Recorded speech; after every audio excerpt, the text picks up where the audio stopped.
Errol Spence said that he was blindsided. He said he's not sure when he's fighting, or even better yet, who he's going to fight. It's interesting to me because I don't know how Errol Spence could be blindsided. Fighting Keith Thurman was part of his list of fighters that him and Al Heyman talked about him fighting. If I might add, Terrence Crawford wasn't included on that list, but I'm going to digress on that. But I don't understand how he's blindsided. Did you never plan on fighting Keith Thurman? Because you said you were going to fight Keith Thurman. So I'm trying to understand this blindsided thing. I don't know how you could be blindsided when you said that you was going to fight the man. Now it's time to fight the man and you saying that you're blindsided. Is that weird to just me? Or, you know what I'm saying, does anybody else just find that strange? He shouldn't be blindsided by anything. All right? But I'm going to give a stab at it and tell you what I think. Just like I said in the beginning a while back, when I first started to zero in on what was going on with PBC, what was going on with Showtime, and what was going on with Paramount. A situation that Aerosexuals totally tried to overlook, didn't want to pay no attention to, not to pay attention to details or whatever and whatnot. But I said, no, this is something right here. And when I was speaking on that, I spoke on, look, I believe both of these guys want to fight, but it's who is behind Eroll that's stopping the fight. Once again, that's something that Aerosexuals totally just glanced over. You know, I said, I'm going to put the responsibility where it's really at. You know, and at the end of the day, you got to look at PBC and you got to look at Al Heyman, you know, and I'm still going to say that because that is what's true. But since the Aerosexuals are such surface level thinkers, they only listen to finger pointing. He's to blame. No, he's to blame. It's his fault. He's ducking. He's ducking. I said, look, it's a way bigger picture than this. So what I'm thinking now is this. In the beginning, Errol Spence was down with the duck program. He knew that Terrence Crawford wasn't lined up or in his future to fight. He already knew that. He knew that by the way he's been acting, him avoiding him across the street, trying to fight Canelo Alvarez. Like, you already know all that. So I think it got to a point where Errol Spence, he does want the fight now. And what he's finding out is that he can't get the fight because Al is not letting him get the fight. Because honestly, I think Errol Spence is done. I pretty much know Errol Spence is done. Okay? And Errol Spence want to get in and get out before he lower his chances on the money that he could make. Meaning, if you keep messing around, Errol Spence is going to mess around and get beat by somebody that's not Terrence Crawford. I say that because if he does get in the ring with Keith Thurman, not saying Keith Thurman will win, but what he's going to do is the performance that he's going to give you versus Errol Spence is going to have you question Errol Spence. Now, this is what I want to ask y'all right quick. And that's if this fight happens. What are you going to say when Errol Spence goes 12 rounds with Keith Thurman?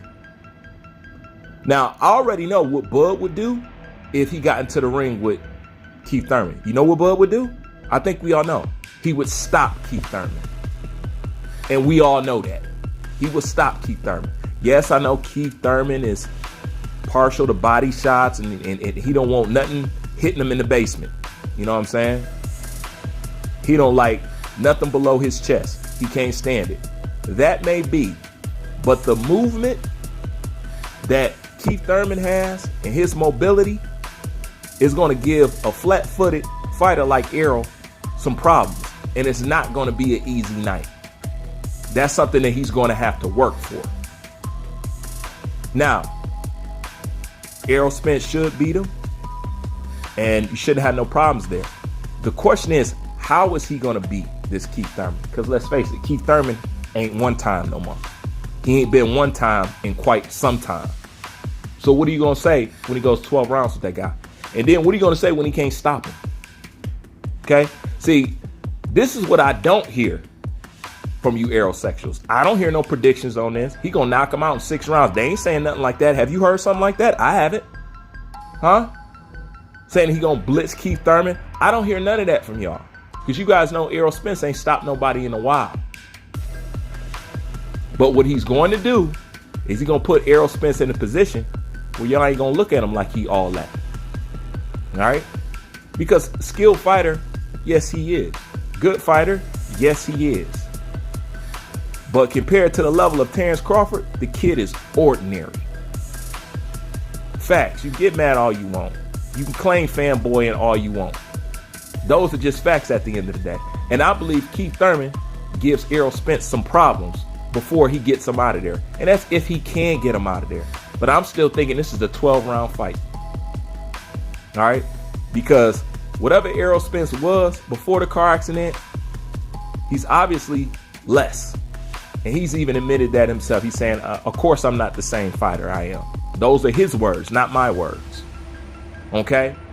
So his next fight need to be the fight where he's going to capitalize off his career, getting as much money as he can.